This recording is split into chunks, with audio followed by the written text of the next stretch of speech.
First of all, I just want to give a bit of an introduction. So welcome to episode number 1 of Dive Beyond Sport with myself, Freddie Woodward, and myself, Yona, wisdom.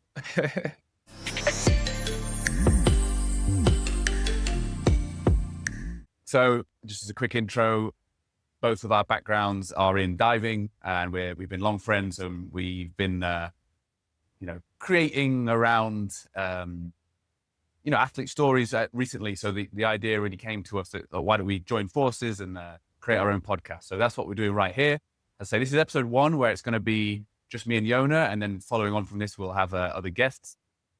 Dive obviously makes sense as we're divers. We had to have some kind of reference in there, but really, what the approach we're taking with this is discovering identity, values, and excellence. That's what the dive kind of stands for. So we're looking to speak to current athletes, up and coming athletes even, and also retired athletes, people who have already made that transition, and hearing their stories around those key things that I just highlighted. So that's what we're aiming to do. We're really looking to, dive a bit deeper into people's real stories. It's not just about medals here or successes. It's about real stories and the people behind the athlete. So that's what we're aiming to do. And we're trying to, we talked about this for a while, trying to get a real broad range of people onto the show. So we've already got a few people agreed to do this, which we're super grateful for.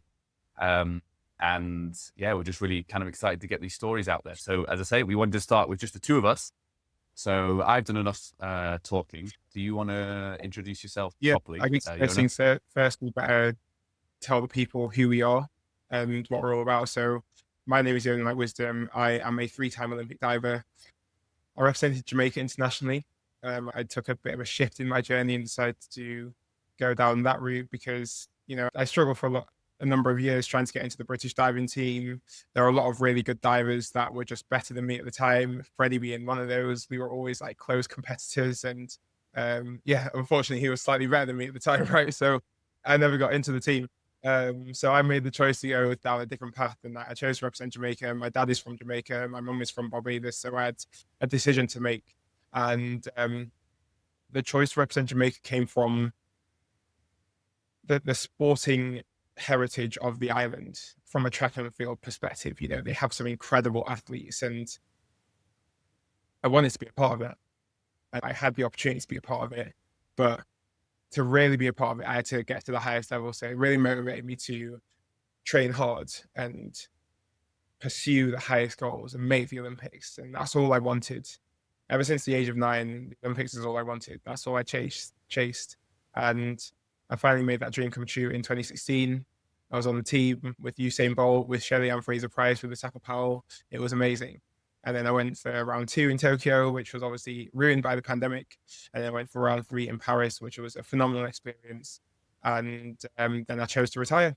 I made the big jump, the big brave decision to call it a day, hang up the trunks, as they say, and move into life outside of sport. And that's what I'm currently navigating now. So I don't want to give too much away about like what that looks for me right now, because it'll definitely come up in the discussions that we'll have with the different athletes and with Freddie as well.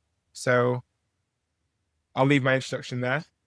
That's a brief bit of my story, but as time goes on, you'll be hearing more and more for sure. Freddie, tell us about you. Beautiful. So yeah, my name is Freddie Woodward, and I was also a diver. I represented Team GB also in the Rio Olympic Games. Good time. Yeah, I obviously, as Yona mentioned, we actually pretty much grew up competing against each other, very competitive. We were both super lucky to be in a group of people who were so strong. I think that's really one of the things that kind of pushed me along so much. And yeah, as I said, that culminated in competing in the Rio 2016 Olympic Games. I was also a Commonwealth medalist, 2014, European medalist. But I actually retired from competitive diving in 2018. So originally I made it my goal to go from having competed in Rio, finishing 19th, and then wanting to take things up to the next level, try and make the final. And through really pushing to train to get that. I had just had loads of injuries, particularly in my knees, and just sort of stagnated. And then just felt like, actually, you know what? I think my time with competitive diving is over. Made the decision to retire in 2018. Started working for Royal Caribbean, actually. And I thought that would just be a kind of a 1-year thing, but I started performing for them in their aqua shows. So the biggest cruise ships in the world have aqua shows. Started performing, started learning high diving, absolutely loved it, and enjoyed being on stage so much. I ended up doing that for around 6 years with a bit of a pandemic interlude, I'll say, where I couldn't work, but otherwise really enjoyed that. And what's interesting with my and Yona stories, even though I retired from competitions much earlier than he did, I walked away from Royal Caribbean exactly a year ago, almost. And yes, that was a different job, and it was a job. I was high diving, it was shows, but it was still diving. So really, my transition out of sport has also started at a, completely away from it. I mean, similar time to Yona, and I think that's why that we're both kind of, it feels right for us to start this podcast now, because we're both, in some ways, it's still a similar journey, and so that's taken us to where we are now. And as Yona said, I probably won't give too much away about exactly what's going on with me now, but that's also partly because I'm not 100% sure either. But so maybe this podcast will help me. It was another like 20 minutes trying to explain all the different things I've got going on. Too much one moment in time, right? So I thought, you know what, I'll just leave it, and the story will slowly build and develop over time. Yes, exactly. But the greater goal now is I suppose I will say, is to be developing my own businesses, and I'm also now a digital nomad with my partner Chika, who is from Japan, and we're kind of traveling at the moment, Asia, Southeast Asia particularly. We're in the Philippines right now, so it might be a kind of fun thing with the episodes, like Different location. Where's Fred today? Yeah, I think that should be a feature. Yeah. Actually, that's cool. Why not? So today I'm in a mole bowl on the island of Cebu in the Philippines. Yeah, no, so yeah. No, I didn't until about a week ago. But yeah, that's my intro. And then, all right, Yona, why don't you kind of throw us into the meat of this? As you mentioned, like, it's quite interesting how our stories are so kind of well aligned over a number of years. Like, I actually remember in the lead up to Rio, in my nerd era, I went through all the results of past competitions between me and Freddie and figured out which ones we competed in against each other, and who the kind of like overall leader was, who had like won the most competitions, who had scored the most and things like that. Honestly, I can't remember the result. It was always like up and down and very close between us, right? And then when we got to Rio, the fact that we were starting one after another in the prelim, which was a phenomenal moment. And I remember it's ingrained in me being in the pool area, and just like they have the kind of the advertisement board where the start lists are announced, and the dive lists and everything. And I remember walking to the pool, seeing that, being next to you at the same time, looking at it, seeing our names back to back, and like that was a celebration in itself, and that was an amazing moment in itself. It was a really defining moment in my career. Obviously, being in Rio, competing, seeing the Olympic rings, everything that I had imagined, everything that I had dreamed, everything that I had seen, in terms of friends competing at the Olympics and idols competing at the Olympics. And suddenly I was there and I was a part of that. It was just a magical moment. And man. There's the whole post-Olympics blues, depression, phase we'll go to, and it's a real intense feeling, because often you don't realize that you're going through it until you look back in hindsight, and didn't realize it until I looked back in hindsight. But my months after competing in Rio were just not that enjoyable, which was a bizarre outcome, because I really thought it was going to be so much fun. I thought there were going to be so many opportunities thrown at me. I was going to be busy, but it turned out to be the complete opposite. And I really had to figure out, who I was now that I had achieved this lifetime dream, this lifetime goal at 21 years old. And I had to figure out what came next and what I wanted to do. You know, did I want to continue diving? Yeah. Did I want to stop and do something else? My dad had a coach company at the time. You know, he suggested the idea that I maybe stop diving and take over his business. But for me, that didn't sit right. And I took some time to really think about it and figure out, you know, who I am, who I was, what I wanted. And that helps dictate my life going forwards. At the same time, for me personally, I graduated from uni that year as well. So I didn't have a university to go through. I was literally released into the big bad world and I had to try and figure it out. And there was already Yeah.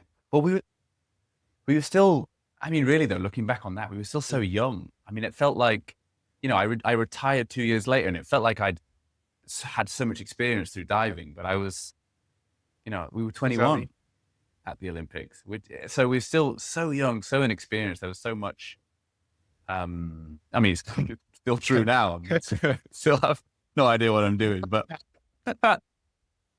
I love what you said about our journey because that's so true. And it's so true for me. And even when you're saying that, I also thought about the qualifications for the Rio Olympics. We were both in Rio and I think we were even very close to each other in the qualification. And I think you had to make the top 18. I think you had to make the semi-final to qualify a spot. And I was 18th spot. I got that second place for GB. And you and so we're both there. And we're like looking at each other like, wow. It was crazy. And, you know, obviously for you, I remember like being so ecstatic because you knew absolutely without a doubt in that moment that as long as nothing, you know, happened with injury, right, you were going to go to the Olympics. It wasn't quite like that for me, but it was still like the evidence was stacking that like, hold on a minute, you know, I've done enough good things here that this might actually be an opportunity. So yeah, I just love, you know, and again, maybe that's something we can, you know, explore more in the future, but I totally agree. Like we've just always had that. And I think it's so nice now that we're kind of coming back after all of this and we both retired and now we're like starting this other journey together. It's really cool. Very wholesome. Yeah. That's what we're about here. You know, it's wholesome and inviting and, you know, that's the answer. You make on the fact that we were so young and we felt that we were so experienced from what we learned in sport is exactly why we want to speak to athletes and exactly why we want to get their stories because athletes have so much experience, life experience, like real experience in a wide range of different scenarios under serious pressure. And I think a lot of people can learn from that, not just in sport, but outside of sport as well. It's something I'm really trying to promote as well. The fact, the experiences that I've had, people can learn from that, and they can be shared, and there can be a lot of value in there. So that's why I want to speak to athletes. That's why I want to hear the stories beyond sport, not just within sport, not just the stories about the medals, because the medals are great, but actually at the end of the day, they're just a piece of metal. I mean, I won, I don't know how many international medals you got or whatever, you know, you spoke about your Commonwealth medal. I got 4 international silver medals. The stories behind those medals, for me personally, are phenomenal. They're amazing stories. Yeah. But the objects themselves sit in a little cubby hole in a cupboard up there, and it's a very small little box, and it's got my 4 medals and some mascots from those important games, and that's almost the representation of my diving career. Like literally a box like this big, just these little pieces of metal that represent amazing moments in my life. But the value in those medals are the stories leading up to it, everything that's happened around, and also what happened afterwards as well. And that's what we dive into with these conversations with athletes: the identity of who you are without the medals, the value of the medals, what they represent for you, and then the value that you bring beyond the medals, and the excellence that the medals represent as well, because they are phenomenal. Like if you got a few medals internationally in whatever event or sport that you do, you're pretty good at it. So right in there's some real you know, information and knowledge that can be taken from it. Yeah, and I think it's just a really nice point actually about the medals, because you're right. It's just a piece of metal. Like that's it. It's not really, and I think that's what sometimes the sort of, you mentioned it earlier, the post-Olympic depression. You know, the people winning gold medals, and then it's like one of the greatest things you can achieve in life, and then suddenly afterwards being so deflated. But it's part of that realization of like, hold on, this thing is just a piece of metal. Like the whole point was everything that I've done up until this Exactly. point. But what's so nice then about the medals now, like you said, you just had to look at it, your career is kind of summed up, and you see that, and you see the memories, the stories, the achievements, like the tears, like everything that went into that. And it's like same for me. I have a display in my mum's house, and yeah, I've not taken my medals with me on the road. That's probably safe. That might be struggling with the the 23 kilo limit. Not many medals. Wow, look at you. Yeah, that came out a bit weird actually. I say that the limit is already getting pushed. So yeah, we're already picking up too many things. Got to be careful on the souvenirs. So yeah, there's not that many medals. Although maybe from the novice days, Armada Cup, Southampton Invitational, got a few of those. To be fair, the street will never understand the quality of those events. I used to look forward to them so much. Actually. So good. Yeah. So I mean, you mentioned identity, and I know that something I will sort of say now, something I'm very aware of now, and I think actually a mistake that I made was being completely absorbed by diving as my identity. Like it wasn't something that I did; it was who I was. Like I was a diver. To some degree, I still sort of am. Like I think part of my time, partly working for Royal, but particularly in this last year, where I've like completely stopped all diving, it's like really separating myself from that. And it's not a rejection to me, but it's just an acknowledgement of like, that's something I did. It's a big part of my life, yes. But effectively, I don't want to discredit it when I say this, but it was just a job. And I kind of think that's how I personally think that's how people maybe should view sport. Give it as much passion as possible. It's not about taking away the passion and the drive and the vision from it, but it's about acknowledging that you are a person, like in and of yourself, and you're enough regardless of whatever happens with the sport. And then alongside that, then you pursue your excellence in that field. That's really where I'm at now. And I just think, so for my identity now, I'm trying to sort of, really separate those things and be very proud of what I achieved and everything I did in sport, but see it as something that I did rather than like, I am this. I think that we actually do have a different perspective on this slightly because,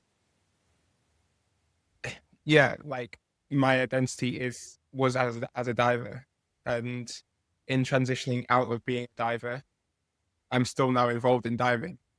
So I think for me personally, I've always had my identity as just a sport obsessive. I'm obsessed by sport. I love sport. Sport is who I am. Yeah, not just diving. Not just necessarily diving. Like, I have an interest in all sports. It just turned out that I was quite good at diving and I could pursue it to a high level. And I wanted to make the most out of it. So that's why I put my all into it and gave it my best.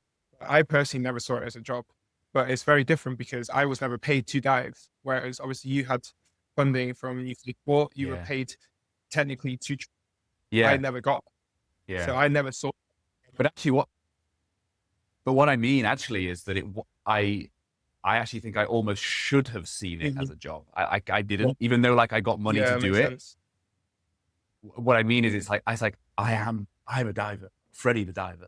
That's what I was always kind of referred to as, and so it's more a recognition of that. I think I should have separated myself from it more, in terms of like my full identity, because I think at 18, if you'd have taken diving away from me, I'd have been like so lost in terms of my identity. So I think that's the sort of what I'm coming from there. Actually. Yeah, no, I understand what you mean, and when thinking about it like that for now, in terms of me personally, like I don't know, like I've got an anecdote that will explain it nicely. So I'm on the UK Sport Athletes Coach program at the moment. Right? So we just had our first workshop in Wales. We're in some like basically on the edge of civilization. There was no Wi-Fi, no phone signal. There was only a little bit of Wi-Fi in the bar, and we were on some farm, and it was like 15 athletes, and it was like a really nice time. We got to know each other very well. That's One amazing. evening we had a judo coach come and talk to us, and she's a former Olympic medalist in judo. She has coached judokas to Olympic medals now, and she's now the performance director of British Judo. So she's had an amazing career. She was never supposed to be a judo coach, but everything that she's achieved past her career is almost like irrelevant is the wrong word, but it doesn't supersede her achievements as an athlete, because when she's introduced, if she's doing a talk or if she's doing a workshop or if she's meeting people, she's as Kate Mm, Howie, two-time Olympic silver medalist or whatever medal she got. You know, she's always introduced as an Olympic medalist, right? So yeah, her identity is presented as still being an athlete, even though she's years past being an athlete. So I say that to say that I will always see myself as a diver, and I yeah, can still dive if I want to, I think. And I always will remember that ability that I have. And I think I'll always introduce myself as a three-time Olympian, a three-time Olympian. You yeah, know, yeah, that is what the basis of my identity is built off.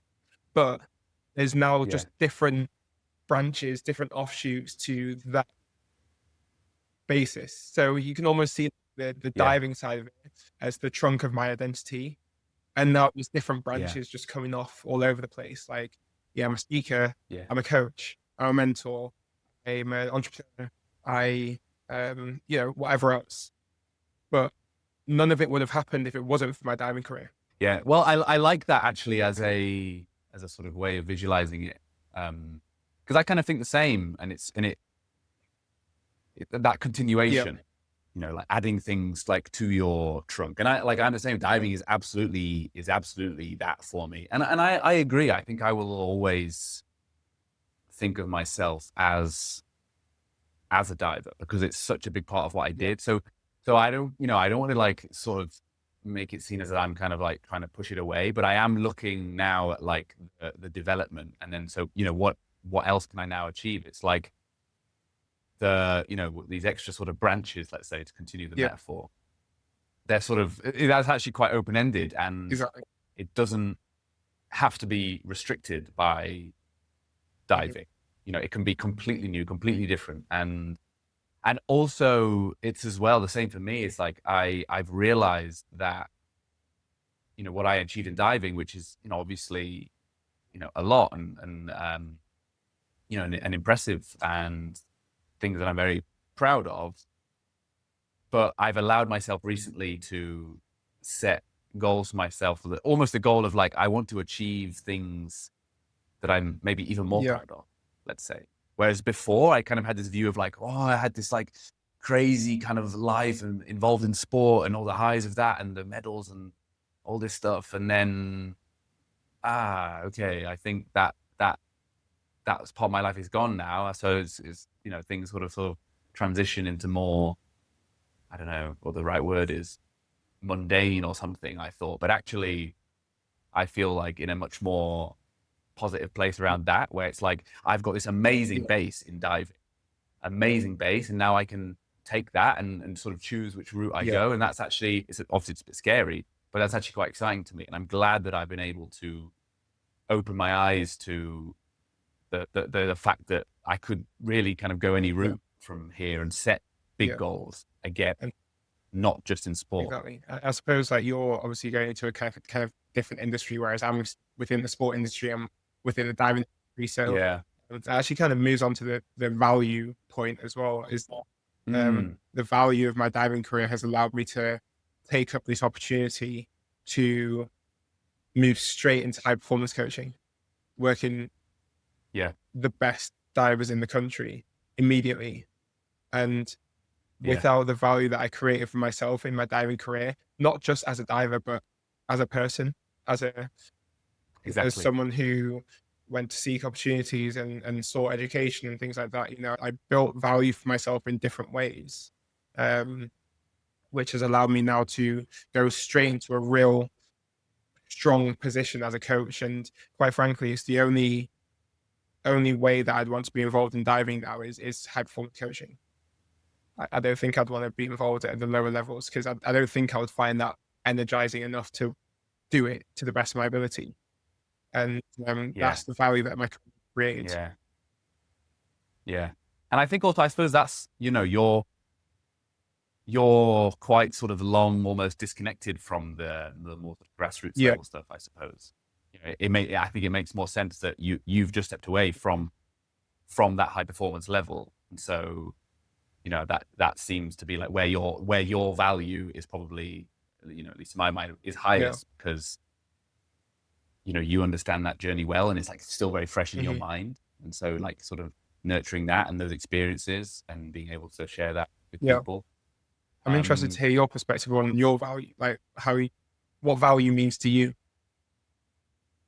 Yeah, I mean, it's a tough question, really, and there's obviously a few levels to it. I think I will tell a story that is one of my most valuable memories from dive, and I think this maybe sort of sums up part of my mindset, and particularly my mindset that I'm leaning into now.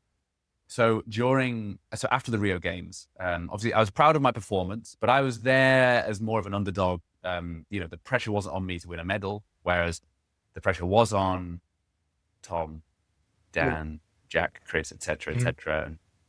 And a lot of the women in the team as well. Like there was real pressure on them to, like, you've got a medal opportunity here, whereas I didn't have that. So I was more sort of free in that sense. And, and in the same way, I was proud of my performance. I finished 19th with a solid score, not exceptional, but it was solid. And for my first game with all that pressure, I was very proud of that.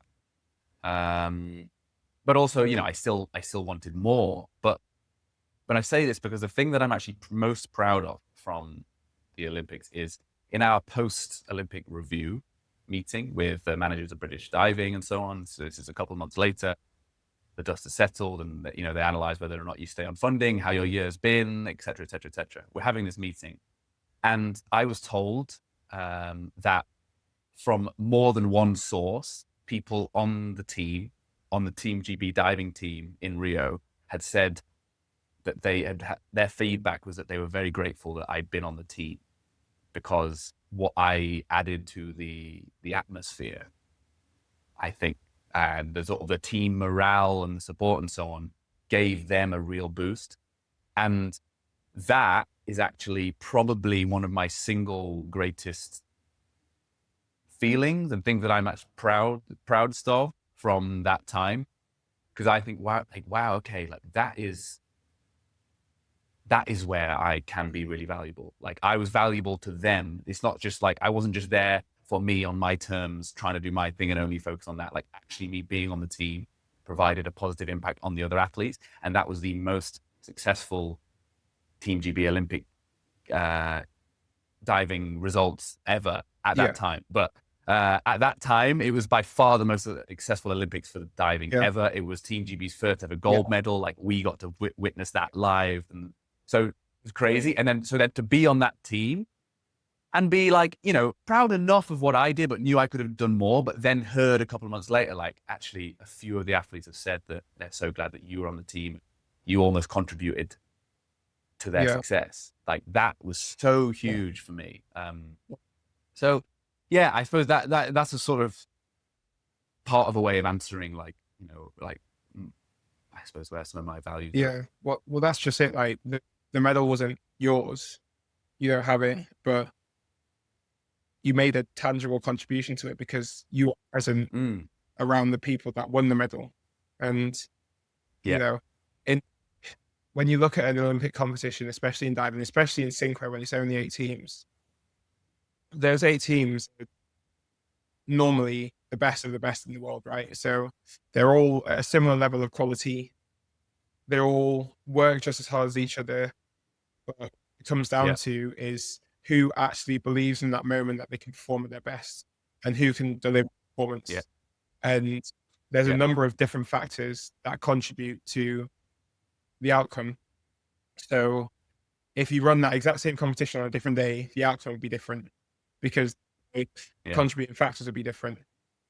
But in that moment, based on the people that Jack and Chris were surrounded by, and Tom and Dan as well, when they won their bronze, based on the way that they were feeling on that day, the interactions that they might have had, whatever, put them in a good position to win that medal. And you're a part of that group that made the contribution. So yeah, your value is a different perspective to what maybe people think an athlete would feel in terms of value, but it's very important nonetheless, because even though diving is an individual sport, it's a team sport. We're there as a team, we're a group, we train together, we compete together. It's a team vibe. And if you can contribute to a team in that way, that means that you're very valuable. Like that success is very much yours as well. Yeah. There's an epic picture.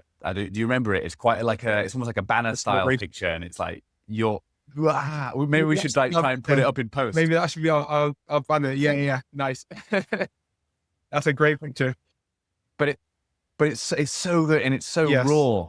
You know, you can see like everyone like, so that's the moment that Jack and Chris won gold. It was confirmed. So just such an enormous occasion. So yeah. I like that. I'm glad we brought that out. Oh, Yona, how good is this episode so far? Mate, it's unreal, but if it's so good, why are we interrupting? Well, we've got to tell them a couple of things, remember? Yeah, how silly of me. Come join us on Patreon, where you can contribute to the success of this podcast while gaining close access to the sporting stars that we speak to. By subscribing, you can get early access to ad-free episodes, shout out in the credits, extended interviews, unfiltered chats between Yona and I, and live Q&As. Sounds pretty good. You can get 50% off your first month if you sign up before August 31st. So you can get all of that for the price of a cup of coffee. The Patreon is linked below, and you'll also find a link to 20% off store-wide with Budget Smuggler. But anyway, enough of that. Let's get back to the episode, shall we? All right, let's go. I see sport in itself as so incredibly valuable for so many reasons, and the journey being the biggest part of it. And it's like, and again, partly me mentioning that story, it's like, again, it's not just about like, well, if you don't win a medal, sorry, but your career was meaningless. You know, that is just so incorrect. And I mean, no one really thinks that, but I think in your own head, you can start to, you know, sort of catastrophize and think like that. That's a question that, you know, you meet someone that's been to the Olympics, like, oh, did you win a medal? Like, oh no. But like the fact that I was there alone was like, you have to explain the fact that you were being there was great, right? Like, not everyone game wins. Yeah. I mean, honestly, that is, I'll be honest. This is actually something that I was, you know, preparing to write as a LinkedIn post. But just to say, and I don't want to kind of out anyone with this, but it is something that I've struggled with. Is that, you know, particularly me finishing 19th in the Olympics. Like, I'm very proud of that.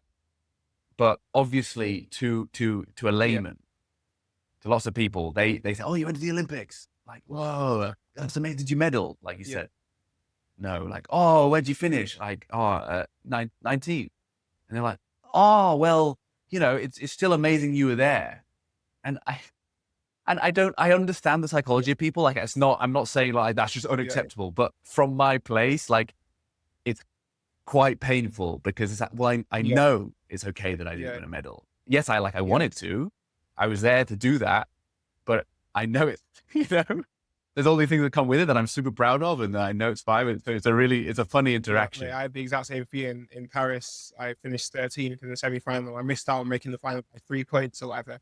And it's the classic, like, you know, you tell people that you missed out on making the final, like, oh, sorry, like that kind of reaction. I was like, you know what? Like, I had no right to be there. I had absolutely no right to be that close to making the semi-final for a multitude of reasons. A, I am extremely tall. It's very difficult as a diver.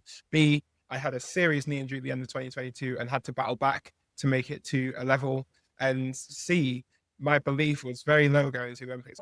Not great. I was training very poorly all the way through to the competition. The semi-final was actually the best I've lived in months, training included. and the outcome was 13th. So yeah, I wasn't quite good enough to make it through to the final, but that was the best that I could have given at that time. But people don't understand context, Yeah. and that's why. No, exactly. And that's, and I fall into the same trap as well when it comes to other things. Like yes, there's some level of like being interested in the underdog, but also ultimately, as people, you're just like, I like, they like, they won, or this person like is the best in the world. Like there's automatically you get sort of pulled in by those things. But that's why I like what we're trying to do here. And I think that's why this is important, because like the struggles, the stories behind the athlete is every athlete is so real and it's so there. And I think there's things to be able to take away from all of that. And so it's giving some opportunity to give that context, and similarly to what you said about not feeling, you had no right to be there. Like I kind of had similar feelings in Rio, because it was in January 2016, I wouldn't have told you that I'd have maybe given you a 5% likelihood that I'd have actually be at the games, because there's too many hurdles. Yeah. So, I almost felt the same. And so, I think the context is really important. And I think everyone's got like a really amazing messages. It's all about the context 100%, and every story is unique. But moving on to excellence, obviously we're excellent.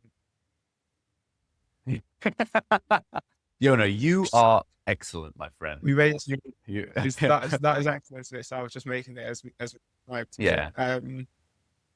And that's standard. But now we're looking at finding excellence outside of sport, and that's a whole different ballgame, because like, how do you define excellence now? We had very clear parameters, we have very clear goals and very clear levels that we had to achieve, which kind of either ticked excellence or you put a cross to it. Like, you either make it or you don't. Sometimes you're good, sometimes you're bad, but it's very clear. Now it's like, what is actually excellence? What does that mean to us now?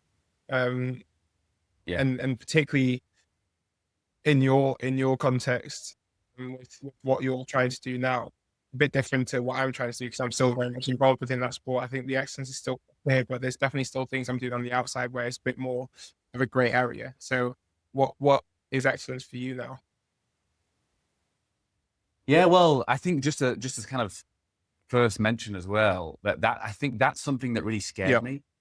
This is what I mean about maybe overemphasizing my attachment to diving, because I then had fear. Like I know what I gave to diving. Like I gave my life, and so much emotion and so much time and so much energy went into that.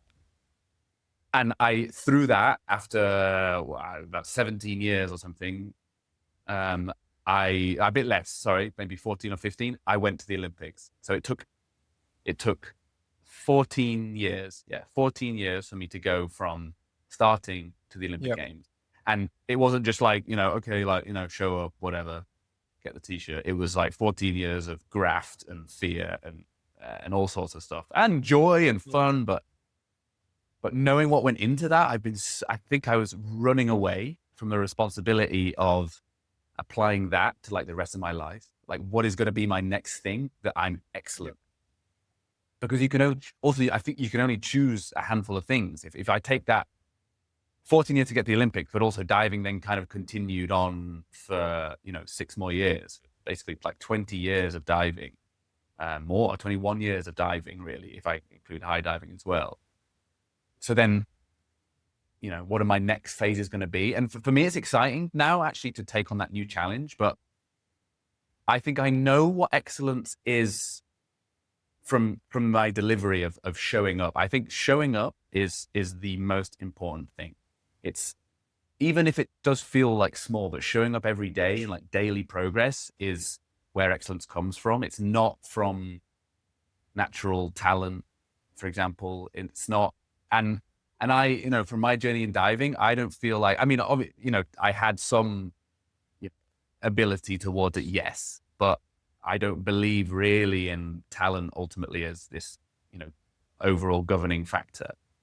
But if you show up and do, focus on important things daily, that eventually is what leads to excellence, I believe. If you then review, you show up, do things that count, review, learn, and keep continuing. That sort of process. So, you apply that to other things. But for me now, it's not actually about having the goal of being the best in the world or something. That's what I had in sport. And actually, I'm quite happy to be away from that as a goal now. The goal, but I want to take what I've learned from sport and then open that up into new challenges and showing up every day and compounding that and seeing where that takes me. I'm not 100% sure what that is. I have goals for myself that I want to achieve. I don't know exactly how it's all going to play out step by step, but I'm trying to do things every day that will contribute towards that. And I'm actually really excited now to try and reach excellence in myself. I think it's more about being me as a person and being, trying to be in a way, excellent feels like a slightly strange way to say that now, but being, excellent as a person compared to who I was before. Well, I mean, what you say is the true meaning of what it is to be a performance athlete is the approach. It's not in the outcome. The excellence doesn't come in the outcome, because excellence, an excellent outcome can't come if your approach isn't excellent. But if you can get the approach bit right and the day-to-day movements, day-to-day thoughts, everything being as correct as possible, as excellent as possible, then you might get an excellent outcome. But you never know when the outcome might come. Exactly. For me, I was so lucky. That's exactly. Tough. For me, I was so lucky that the excellent outcome came once every 4 years, or kind of ish, with Tokyo. But that came around the Olympic year, which I was so lucky with, because it very easily could have come at a different time. With the Olympics being what I wanted so much, then I'm fortunate that it came then. Now it's in the approach every single day. Like, how can I be excellent every single day in all the little things that I do? So that's like excellent with the washing up, excellent with the cleaning, excellent with the arriving to the pool in advance of enough time to prepare properly for the session, excellent in my planning, excellent in my communication, everything. Yeah, it all comes down to that. And that's the way that I see excellence now. And the same way that you see it, it's the day-to-day approach to life. Yeah.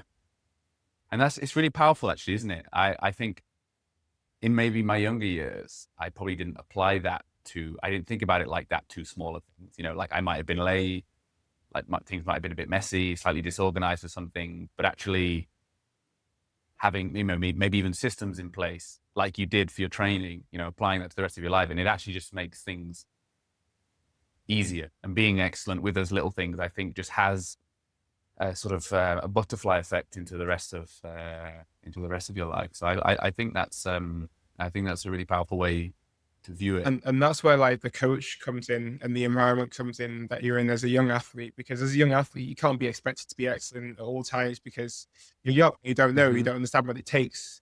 So the best coaches create that environment. The best coaches create that need for excellence to make sure that all their athletes are on point and you can just follow that guide.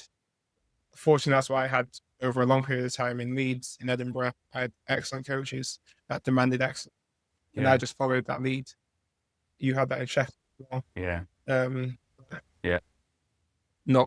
think obviously not all athletes have that, and not all athletes actually follow it to the extent that they maybe should. Yeah, I suppose, we came from sports as well that were very sort of closely monitored. You work very close with your coach. And I think from that point of view, it can really help. But I think also, I've been really interested by athletes as well, who I've met in sort of later years, who sort of maybe even self-taught or self-led. It's freestyle. That's really interesting to me, where you have to be, you're just kind of answerable to yourself. And so how do you create those, those systems just off your own back, especially from an early stage? Like, that's really interesting. So that'd be good as well to maybe try and get some, stories around Absolutely. that. I mean, we've got into what discovering identity, value, and excellence means for us.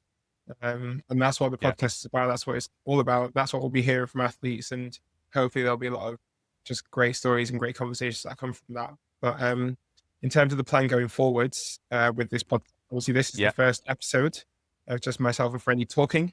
And we're lining up a number of athletes to speak to for season 1. And the plan is to go for seasons, basically. So 10 episodes every quarter. We have a little break, we reset, refresh, and then we go again and bring in a brand new season. And we just do that indefinitely, I suppose. See where we can get to. Exactly. I'm excited. And that's it.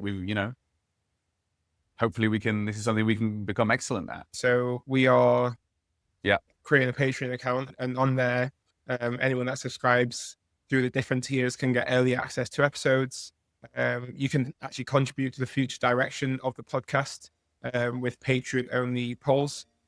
We'll be sharing exclusive and extended content with our guests. So we will probably add in a little section at the end, which we will then share exclusively on Patreon. Hopefully that'll give us some interesting segments. And we'll also do the monthly unfiltered discussion between Freddie and I, probably similar to this, where we actually talk about the conversations that we've had with each guest and maybe answer some of your questions directly. We'll create the opportunity for you to ask us anything and our interviewees anything as well. So that's what's going to be on the Patreon.